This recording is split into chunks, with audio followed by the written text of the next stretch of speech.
আজ ২১শে জুন আন্তর্জাতিক যোগ দিবস।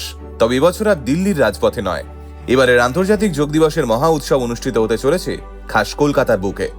আগে হ্যাঁ, এবারের রাজ্যের বড়সড় রাজনৈতিক পালাবদলের পর অনেকেই এটাকে বাংলার জন্য এক বিশেষ উপহার বলে মনে করছেন, কারণ স্বয়ং প্রধানমন্ত্রী নরেন্দ্র মোদী কলকাতায় আসছেন বিশ্ব যোগ দিবসে অংশ নিতে।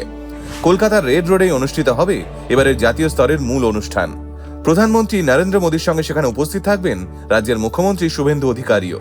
প্রশাসনিক সূত্রে জানা গিয়েছে আজ প্রায় ১.৫ লক্ষ মানুষের অংশগ্রহণের টার্গেট রাখা হচ্ছে। আর যোগ দিবসের প্রস্তুতির জন্য রেড রোড টানা ৭ দিনের জন্য বন্ধ রাখা হয়েছে। অর্থাৎ এবারের যোগ দিবসে দেশের নজর যে কলকাতার দিকেই থাকবে তার আলাদা করে বলার অপেক্ষা রাখে না। তাই ২১শে জুনই কেন, অন্য কোনো দিন কেন নয়? আর ভারতের মাটিতে সৃষ্টি হওয়া যোগবিদ্যা কিভাবে আজ গোটা বিশ্বে ছড়িয়ে পড়লো, চলুন তাহলে সেই গল্পটাই জেনে নেওয়া যাক আজকের এই ভিডিওতে। আসলে ২১শে জুন তারিখের পিছনে রয়েছে এক বিশেষ কারণ। এই দিন উত্তর গোলার্ধের বছরের সব থেকে বড় দিন, অর্থাৎ বছরের অন্য দিনগুলোর তুলনায় সূর্য আগে ওঠে আর অস্ত যায় অনেক পরে। প্রাচীনকাল থেকেই ভারতীয় সংস্কৃতিতে এই দিনটাকে অত্যন্ত পবিত্র বলে মনে করা হয়। শুধু তাই নয়, যোগের ইতিহাসেও এই দিনটার একটা বিশেষ গুরুত্ব রয়েছে। এই গল্পের শুরুটা আজ থেকে কয়েক হাজার বছর আগে, যখন পৃথিবীতে আধুনিক সভ্যতার কোনো অস্তিত্বই ছিল না। তখন হিমালয়ের কোলে গভীর সাধনায় মগ্ন ছিলেন ভগবান শিব। যৌগিক ট্র্যাডিশন অনুযায়ী তিনি পৃথিবীর প্রথম যোগী, মানে আদি যোগী। পুরাণে বলা হয় আধ্যাত্মিক জ্ঞান লাভের আশায় বহু মানুষ তার শরণাপন্ন হয়েছিলেন, কিন্তু মহাদেব তখন এতটাই গভীর ধ্যানে নিমগ্ন ছিলেন যে ভক্তদের উপস্থিতি পর্যন্ত টের পাননি। ধৈর্য হারিয়ে একে একে প্রায় সবাই ফিরে যায়, কিন্তু ৭ জন ভক্ত হাল ছাড়েননি। তারা অপেক্ষা করতে থাকলেন কখন মহাদেবের সাধনা শেষ হবে। দিন যায়, মাস যায়, বছরও কেটে যায়। কথিত আছে এভাবেই কেটে গিয়েছিল প্রায় ৮৪টা বছর। দীর্ঘ সাধনার পর চোখ খুলে তখনও ৭ জন ভক্তকে অপেক্ষা করতে দেখে মুগ্ধ হন মহাদেব। এরপর তিনি তার যোগের জ্ঞান দিতে শুরু করেন। এই ৭ জনই পরবর্তীকালে সপ্তর্ষি নামে পরিচিত হন। কথিত আছে সেই ঘটনাও ঘটেছিল বছরের এই বিশেষ সময়ে, আর সেই কারণেই যৌগিক ট্র্যাডিশনে ২১শে জুন দিনটার গুরুত্ব এত বেশি। এরপর মহাদেব সেই সপ্তর্ষিদের পৃথিবীর বিভিন্ন প্রান্তে পাঠিয়ে দেন এই জ্ঞান ছড়িয়ে দেওয়ার জন্য, আর সেখান থেকেই শুরু হয় যোগ ব্যায়ামের বিশ্বজয়ী যাত্রা। আজ সেই যোগ বা যোগাই পৃথিবীর বিভিন্ন দেশে পৌঁছে গিয়েছে। নিউ ইয়র্কের পার্ক হোক বা লন্ডনের রাস্তা, প্যারিসের মাঠ কিংবা টোকিওর খোলা ময়দান, সবখানেই আজ মানুষ যোগ ব্যায়াম করছে। তবে বিশ্ব যোগ দিবসের শুরু ২০১৪ সালে।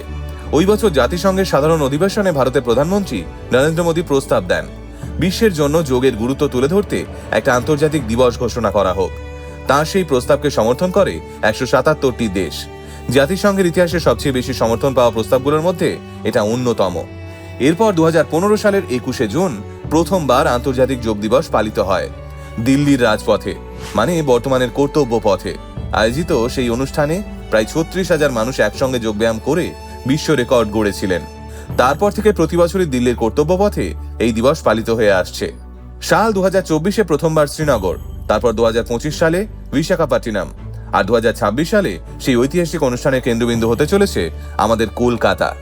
তবে এখানেই একটা প্রশ্ন থেকে যায়, যে যোগের জন্ম ভারতবর্ষে, সেই ভারতেই কি আমরা ধীরে ধীরে যোগ থেকে দূরে সরে যাচ্ছি না? আজ আমাদের সকাল শুরু হচ্ছে মোবাইল ফোন দিয়ে, আর রাত শেষ হচ্ছে সোশ্যাল মিডিয়ায়। মানসিক চাপ, অ্যাংজাইটি, ইনসমনিয়া, হাইপারটেনশন, ডায়াবেটিস, এইসব যেন আমাদের জীবনের নিত্য সঙ্গী হয়ে উঠছে। জানলে অবাক হবেন, বিশ্বের সবচেয়ে বেশি ডায়াবেটিক আক্রান্ত দেশগুলোর মধ্যে আমরা দ্বিতীয়। আমরা কাজের জন্য সময় দিচ্ছি, ক্যারিয়ারের জন্য সময় দিচ্ছি, কিন্তু নিজেদের শরীর আর মনের জন্য সেটুকু সময় কি দিচ্ছি? বন্ধুরা, যোগ কোনো ধর্ম নয়, কোনো রাজনৈতিক মতাদর্শও নয়। এটা মানুষের শরীর এবং মনকে সুস্থ রাখার জন্য হাজার হাজার বছরের এক পুরনো বিজ্ঞান। আজ যখন গোটা পৃথিবী ভারতের এই ঐতিহ্যকে সম্মানের সঙ্গে গ্রহণ করছে, তখন আমাদেরও উচিত নিজেদের শিকড়কে নতুন করে চিনে নেওয়া। তাই এবারের যোগ দিবসে নিজেদের জন্য একটা ছোট্ট সিদ্ধান্ত নিন। প্রতিদিন ১০ মিনিট হলেও যোগা করুন।